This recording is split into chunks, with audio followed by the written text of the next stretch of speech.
Guys big boss live ಅಪ್ಡೇಟ್ನಲ್ಲಿ ಏನೆಲ್ಲ ಆಗ್ತಿದೆ ಅಂತ ನೋಡ್ಕೊಬರೋಣ ಗೈಸ್. ಗೈಸ್ ಈಗಷ್ಟೇ ಮನೆ ಮಂದಿ ಎಲ್ಲರೂ ಕೂಡ ವಾಕಿಂಗ್ ಮಾಡ್ತಾ ಇದ್ದಾರೆ. ಈ ಟೈಮ್ನಲ್ಲಿ ಎಲ್ಲರೂ ಕೂಡ ಒಂದೊಂದು ಸಬ್ ಗ್ರೂಪ್ ಆಗಿ ಅಲ್ಲೇ ಕೂತ್ಕೊಂಡು ಮಾತಾಡ್ತಾ ಇರ್ತಾರೆ. ಈ ಮಧ್ಯ ಎಲ್ಲರೂ ಕೂಡ ಒಳಗಡೆ ಹೋಗೋಣ ಅಂತ ಹೋಗ್ತಿರ್ಬೇಕಿದ್ರೆ ಬಿಗ್ ಬಾಸ್ ಅವರು ಪಾಸ್ ಹೇಳ್ತಾರೆ. ಪಾಸ್ ಹೇಳಿದ ಕೂಡಲೇ ಸಂಗೀತರವರು ಅಲ್ಲೇ ಸ್ಟೇ ಆಗ್ತಾರೆ. ಬಟ್ ಅವ್ರಿಗೆ ಗೊತ್ತಾಗುತ್ತೆ ಯಾರೋ ಒಬ್ಬರು ಮನೆಗೆ ಎಂಟ್ರಿ ಕೊಡ್ತಾ ಇದ್ದಾರೆ ಅಂತ.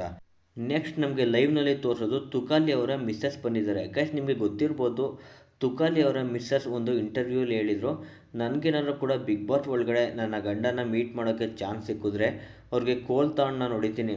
ಬೇರೆಯವ್ರು ಉಸಾಬರಿ ಯಾಕೆ, ನಿಂದು ಎಷ್ಟಿದೆ ಆಟ ಅಷ್ಟು ಆಡ್ಕೊಂಡು ಹೋಗು, ಬೇರೆಯವ್ರು ಏನಾದರೂ ಮಾಡ್ಕೊಳ್ಳಿ, ಮಾತಾಡಬೇಕಾ ಮಾತಾಡು, ಅದನ್ನು ಬಿಟ್ಟು ಅವ್ರು ಆ ರೀತಿ ಇವ್ರು ಆ ರೀತಿ ಅಂತ ನೀನು ಇವ್ರ ಬಗ್ಗೆ ಮಾತಾಡಬೇಡ ಅನ್ನೋದನ್ನ ನಾನು ಅವ್ರನ್ನ ತಡೀತೀನಿ.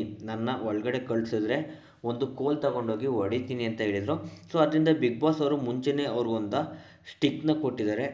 ನಂತರ ಆ ಸ್ಟಿಕ್ ಇಟ್ಕೊಂಡು ಮನೆ ಒಳಗಡೆ ಎಂಟ್ರಿ ಆದ ಕೂಡಲೇ ತುಕಾಲಿ ಅವ್ರಿಗೆ ಹೊಡಿತಾರೆ ಅಂತಲೇ ಹೇಳ್ಬೋದು. ಅವ್ರದ್ದು ಗೈಸ್ ಆ ಸ್ಟಿಕ್ನ ಇಟ್ಕೊಂಡು ಎಲ್ಲ ಸದಸ್ಯರ ಮುಂದೆ ಅವ್ರಿಗೆ ಹೊಡಿತಾರೆ. ಸುಮಾರು 2-3 ಏಟು ಹೊಡಿತಾರೆ. ಅಂದರೆ ತಮಾಷೆಗೆ ಹೊಡಿತಾರೆ, ಬಟ್ ಸೀರಿಯಸ್ ಅಂತ ಅಂದ್ಕೋಬೇಡಿ ಗೈಸ್. ಇದೇ ರೀತಿ ತುಕಾಲಿ ಮತ್ತು ಅವ್ರ ಮಿಸಸ್ ಇಬ್ಬರು ಕೂಡ ತುಂಬ ಚೆನ್ನಾಗೇ ಮಾತಾಡ್ತಾ ಇದ್ದಾರೆ. ಒಂದು ಹಾಫ್ ಆನ್ ಅವರ್ ಅಲ್ಲಿರುವಂಥ ಸದಸ್ಯರ ಜೊತೆ ಎಲ್ಲರೂ ಕೂಡ ಒಟ್ಟಿಗೆ ಕೂತ್ಕೊಂಡು ಮಾತಾಡ್ತಾರೆ.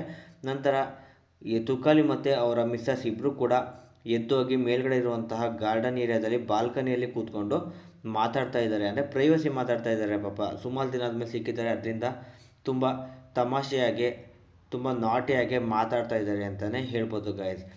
ಗೈಸ್ ನೀವು ಯಾರ ಮನೆಯ ಒಬ್ಬರು ಸದಸ್ಯರು ಬರಬೇಕು ಅನ್ನೋದಕ್ಕೆ ನೀವು ಕಾಯ್ತಾ ಇದ್ದೀರಾ ಅಂತ ಕಮೆಂಟ್ ಮಾಡಿ.